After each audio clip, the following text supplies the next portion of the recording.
Some researchers believe when it comes to goal setting, people who are more successful aren't necessarily any more disciplined than people who aren't.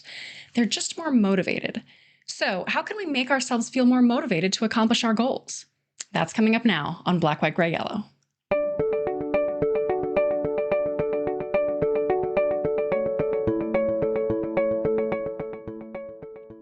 Hello, and welcome back to Black, White, Gray, Yellow. My name is Diana, and this channel is all about communication, connection, and resilience. This is my 5th video in my series on resilience, and today we're going to continue talking about goal setting, one of our resilience skills that builds self-regulation. If you haven't seen it yet, be sure to check out my last video on how to set SMART goals if you aren't already familiar with that concept or if you'd like to hear my take on it. Also check out this video on the 6 things resilient people have to learn more about how self-regulation keeps us more resilient. As a quick background on me, I'm a Master Resilience Trainer in the United States Army National Guard. I also served 13 months as the State Resilience Coordinator at my state's Joint Force headquarters. This series is based on the research behind the skills taught as part of that program, replacing proprietary material with references to open source research and books. So, for everyone who asked me if I could share the material so they could teach it outside the military, in a way, now you can. As I mentioned in my last video, I'm recording this in December, which is just around the corner from all the New Year's resolutions. Well, I say all the resolutions, but according to this article from Drive Research, only 3 in 10 Americans made a resolution in 2024. And of those who didn't, more than half said they just didn't want to, which is totally fair.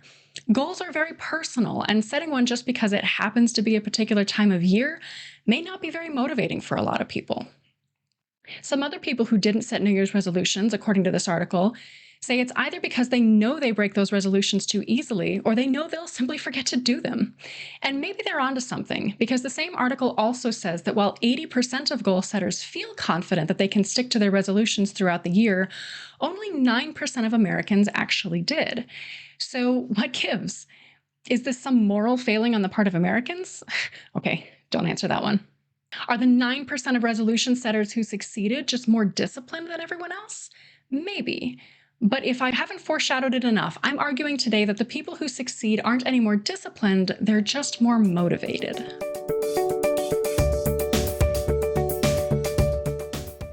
The idea that successful goal setters aren't necessarily any more disciplined than their unsuccessful peers, but that they are instead just more motivated, gets into what is formally known as self-determination theory, or SDT, developed by psychologists Richard Ryan and Edward Deci, or Edward Deci and Richard Ryan, depending on which of their many papers you read.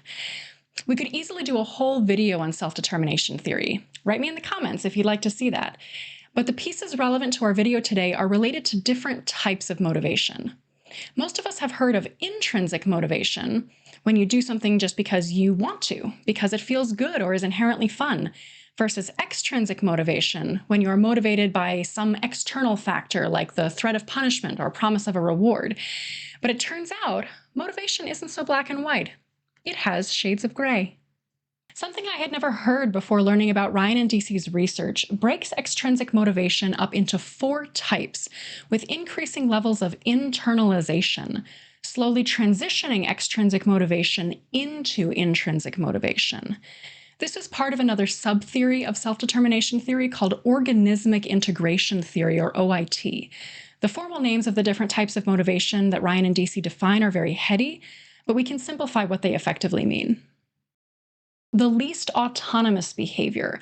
Autonomy is an important part of self-determination theory that we'll return to later, but these are the things you do out of pretty purely extrinsic motivation. Is that which Ryan and Deci call externally regulated behavior, and it effectively refers to our classic example of moving towards some reward or away from some punishment, the carrot or the stick, so to speak. To use an example of going to the gym, and I'm going to use this example just because it's a very common New Year's resolution, not in any way to pressure you to make this goal. This is you going to the gym because they're having a giveaway today and everyone who goes gets a free t-shirt, or because your girlfriend who works there says she'll break up with you if you don't show up. Wanting to avoid health risks that your doctor warns you about might also fall here. To be clear, just because these reasons to do something are the most extrinsic doesn't mean they aren't good reasons to do them. We'll talk more about how external motivators impact our goal setting in the next part of this video. The first step toward internalization leads to what Ryan and Deci call introjected regulation of behavior, which they say most commonly manifests as contingent self-esteem. In other words, the avoidance of shame or guilt. This is where you go to the gym because you've blown off your friend the last 6 times you've said you'd be there and she told you it really hurt her feelings. Or maybe you just know enough people in the kickboxing class that will ask you where you are if you don't show. Another way to think about introjected regulation of behavior is what I've heard described as shoulding all over yourself. As in saying, I should go to the gym because that's what I'm supposed to do. To which my response is, according to whom? Magazines? Pop stars? Your friend who actually likes going to the gym? Who says that you should do this thing? This is just my take, but I've always felt that should is a shame word, unless you have something more substantial to back it up. One step more autonomous or internalized is when you get what Ryan and Deci call regulation through identification. This one is interesting and essentially means you consciously value the action or goal as personally important. In other words, you're going to the gym because you think going to the gym is an important thing to do. If it's something that you should do, it's actually because you have a good reason why you should do it. Maybe because of things your doctor told you. It might still suck to do a workout, but you value the behavior, or at least the outcome of that behavior, more than you regret the time it takes or the discomfort it causes. We'll talk more about values again in the next video on goal setting. The final type of what is still technically extrinsic motivation is when you have fully internalized the behavior and identify with it. You go to the gym because you are the guy or girl who goes to the gym. Being there at the same time every day, or being there at some time every day, is just who you are. Consistency is your middle name. When you go to a party, people know to ask you about your workout routine or what mega Iron Soldier decathlon competition you're practicing for this month. And if you aren't that person that your friends clearly think you are, then you honestly don't know who you would be.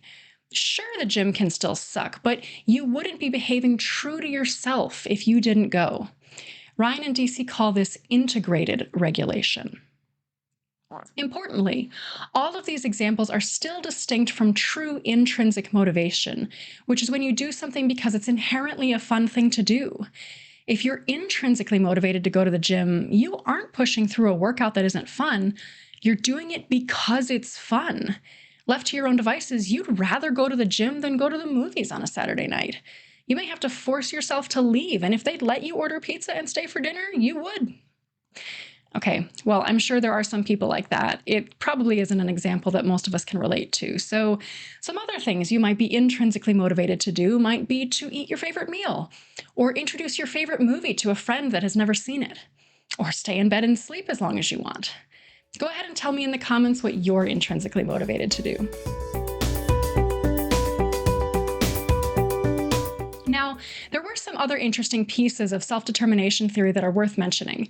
For example, I learned about one particular sub-theory within self-determination theory called cognitive evaluation theory, CET, which explains how when you already have some intrinsic motivation to do something and then someone tries to pressure you externally to do it, it actually makes you less intrinsically motivated to do it. So for the 62% of people in that Drive research study who said that they felt pressured to make a New Year's resolution, CET predicts that their perceived pressure may actually make them less motivated to stick to their goals throughout the year. Or, like when I jokingly told my dad that I expected him to watch all my videos because he's my dad. I have no doubt that because he's my dad, he was probably going to watch most of them anyway to begin with. But because I said that, now I've made it a chore. Go me. But if instead you get external feedback that positively reinforces what you're doing or helps you get better at it, it increases your intrinsic motivation. This is again because autonomy is seen as one of those basic needs for self-determination, summarized in the basic needs theory, BNT, another sub-theory of SDT. This tells me that the best time to start a goal isn't when some external factor like the season tells you that you should, but when you get positive reinforcement that you're good at it, or you get a coach or some new equipment to help you achieve that goal. So, Dad, thank you so much for watching this video. You don't have to watch any of my videos for you to still be one of my favorite human beings, but of course, you know I really appreciate when you do. I appreciate you always being my biggest cheerleader, and I love you. Oh my God, I'm like tearing up. Can I just say ditto for my husband? Okay, so we've talked a lot about the different types of motivation. So now let's apply that to goal setting. Whether or not you plan to set a New Year's resolution this winter, I believe that everyone has goals, so whatever time of year it is that you're watching this, let's talk about what does make some goals more motivating than others. When setting a goal, in addition to making sure that it has the most common components of a SMART goal, that it's specific, measurable, attainable, and time-bound, we'll talk a lot more about that R in our next video on goal setting. Take a minute to reflect on why this goal is important to you. If your goal is to work out more or eat healthier, is that because your doctor told you that you were in danger if you don't? Or is it because you want to fit into a specific bathing suit or dress size by summer? Why is it so important that you fit into that size? Is there a specific competition you're training for that means a lot to you? Why does it mean a lot to you? Because you and your friends are all doing it together? Because it means you'll have one more of those competitions under your belt than your best frenemy? Because it proves you aren't old yet? If your goal is to travel more, why?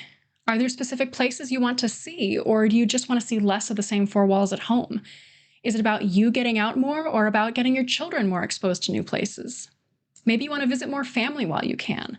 Or maybe you're just a completionist and you'll feel that you've lived a good life if you've seen every national park, every country in Europe, or all 7 continents.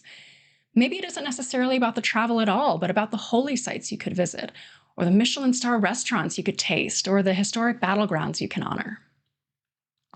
As you think about your why, keep in mind the 5 types of motivation. This thing you're trying to accomplish, are you intrinsically motivated to do it, or is there some external pressure? If there is external pressure, what kind? Is there a should in there? And if so, what's the why behind the should? Are you seeking a reward, avoiding a punishment, or avoiding shame or guilt? Or do you inherently value the behavior or the outcome of that behavior for what it is? Do you identify with the behavior? Is it part of who you are? So here's what the research shows. Those extrinsic motivators, they're good for short-term goals. If you've got, say, a 14-day challenge or shorter, even people with no intrinsic motivation and don't value the behavior at all may find themselves competing for a gift card or a bonus at the end. But the drive of those external factors lessens over time.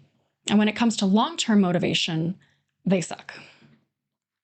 In order to stay motivated longer term, we have to find some of those more internal motivators. Going back to Ryan and Deci's research on self-determination theory, things like a sense of autonomy, choice, are essential for maintaining motivation. This is why diets that give you more choice are a lot easier to maintain than diets that are more restrictive. Those internal motivating factors, in fact, are all about autonomy. Doing something because you choose to do it for your own reasons, not because of those external pressures alone. The consensus today seems to be, both for personal goals and for motivating members of a team, to balance long-term goals motivated by internal autonomous factors like valuing or identifying with the behavior with short-term rewards or recognition for progress. You want to be careful not to over-reward, thus falling into the trap of that cognitive evaluation theory, CET, decreasing intrinsic motivation by adding too much external pressure. But setting rewards for certain milestones can help maintain short-term motivation as our long-term motivation naturally waxes and wanes. So what do you do if you already have a goal, maybe a longer-term one that's been elusive for you for a while, and you need help maintaining your motivation to do it? Well, by the looks of things, you have 2 options. Either you reevaluate why your goal is so important to you and replace those short-term external motivators with more internal, longer-term motivators, or you introduce more short-term deadlines for yourself. I think I have a good example for this, and while it is another physical fitness example, I think the principles are all translatable to many other goals as well. I'm going to use a personal example.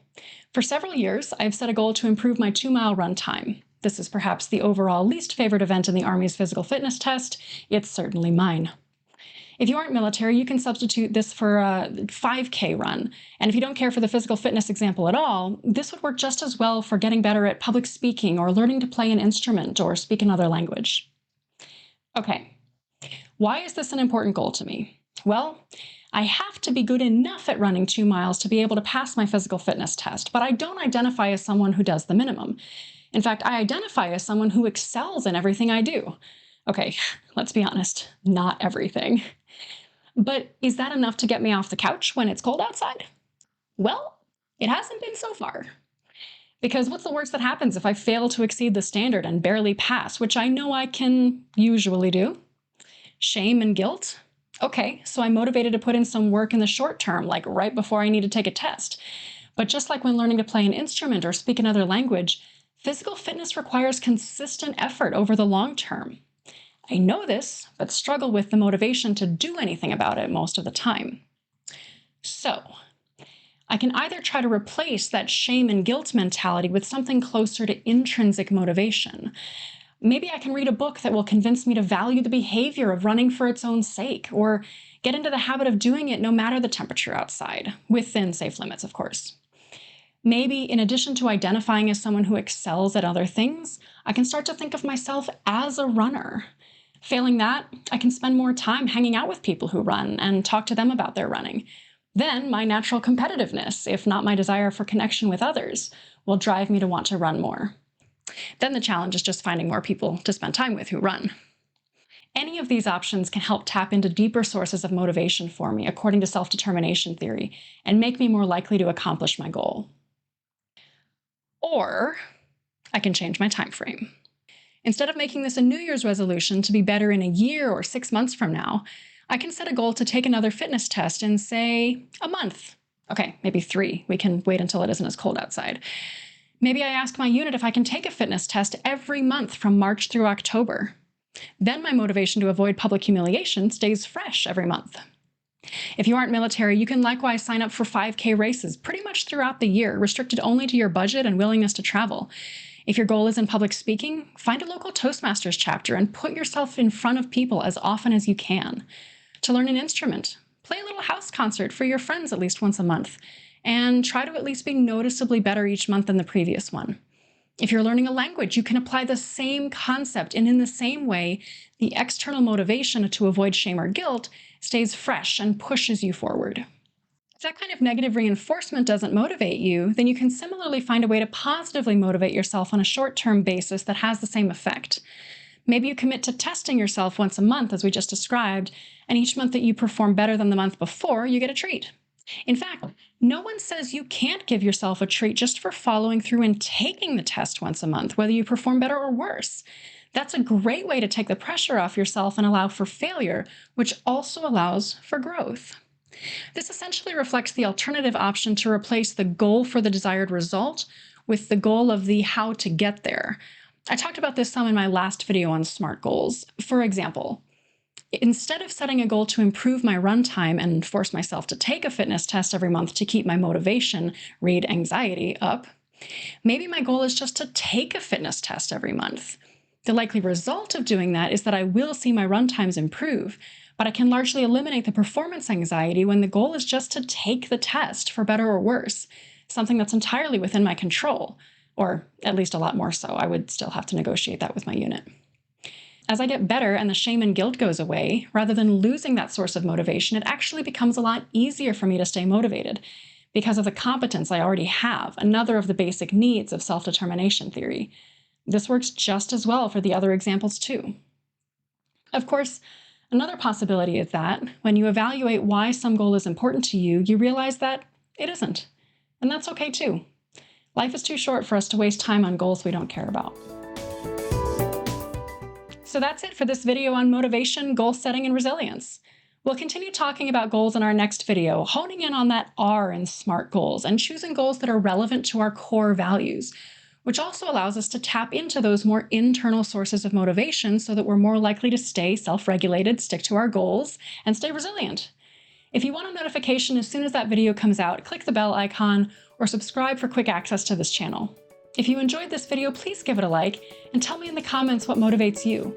Until next time, my name is Diana, and this has been Black, White, Gray, Yellow.